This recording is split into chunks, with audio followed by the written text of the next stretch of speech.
Pour le changement, c'est l'identification de moyens créatifs et innovants pour gérer le problème, travailler avec les gens, identifier les organisations, les entreprises ou encore les individus qui contribuent au changement, parfois de façon innovante.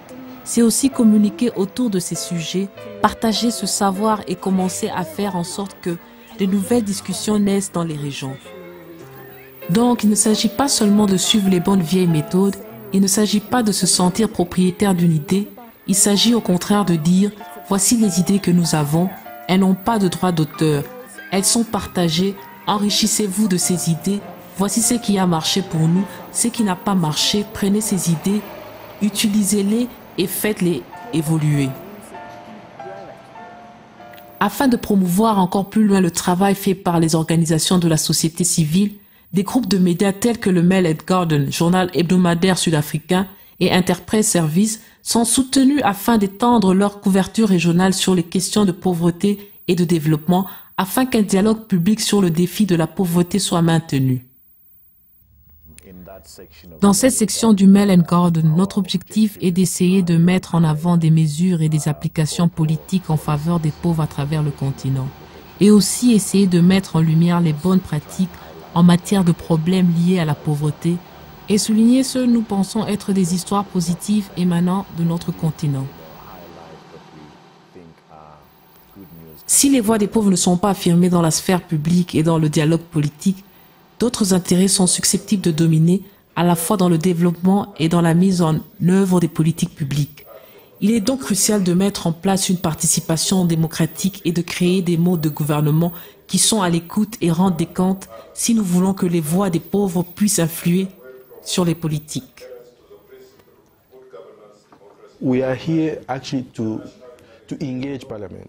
Nous sommes ici pour adresser au Parlement, pour ce que vous le savez sans doute, le Parlement panafricain réunit tous les parlements du continent.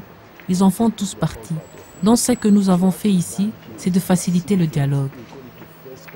Nous l'appelons le premier dialogue consultatif entre le Parlement panafricain et la société civile africaine, parce que nous pensons qu'il est crucial que le Parlement commence à entrer en discussion avec la société civile et que la société civile puisse s'adresser au Parlement.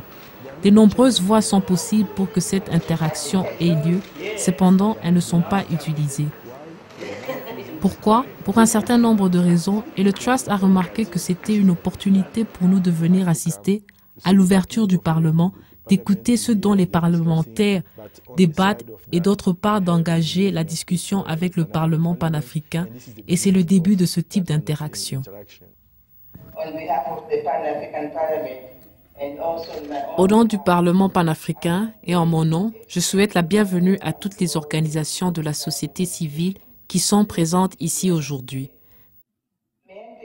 Puis-je me permettre de profiter de cette opportunité afin d'exprimer ma sincère gratitude à Southern Africa Trust pour les ressources techniques et financières pour cet événement.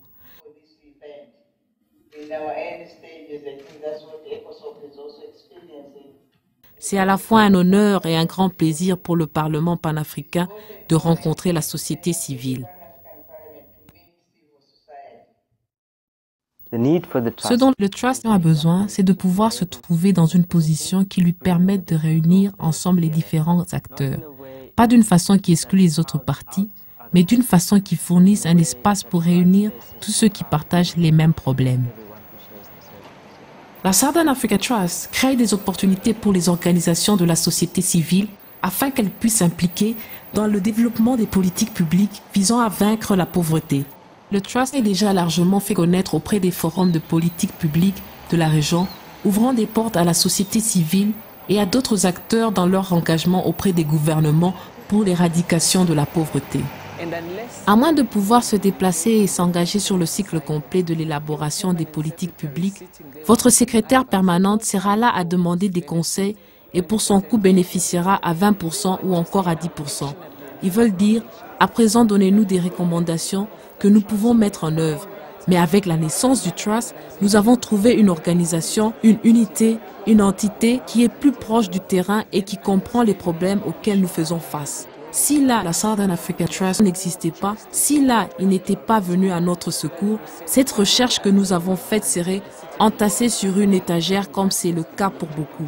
Donc je pense que c'est une contribution très importante. Là où le Trust diffère beaucoup des autres donateurs, c'est dans leur politique de soutien, dans laquelle ils reconnaissent l'importance de travailler à un niveau macro comme micro.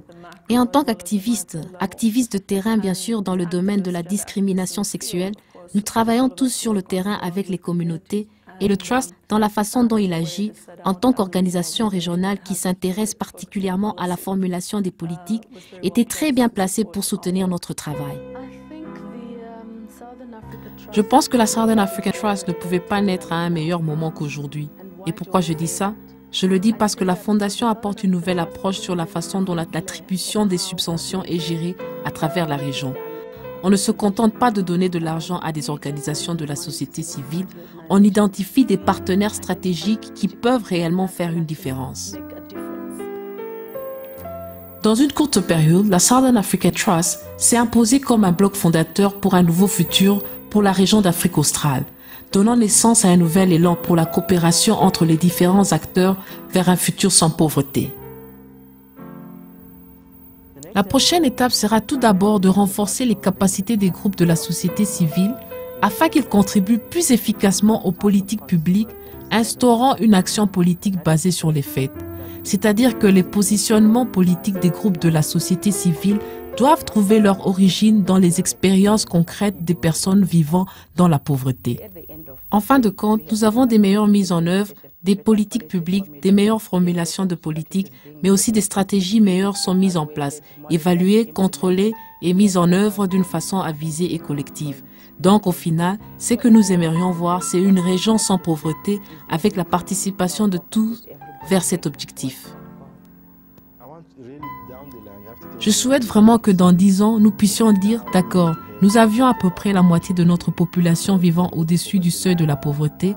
À présent, il nous reste seulement ce nombre et nous sommes en bonne voie pour le réduire plus encore. La Southern Africa Trust doit s'assurer que les éléments fondateurs de notre société sont solidement ancrés afin que les générations futures n'héritent pas de la pauvreté que nous ne voyons que trop aujourd'hui.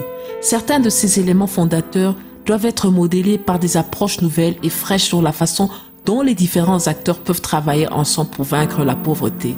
Avec des organisations telles que la Southern Africa Trust, cette vision devient réalité.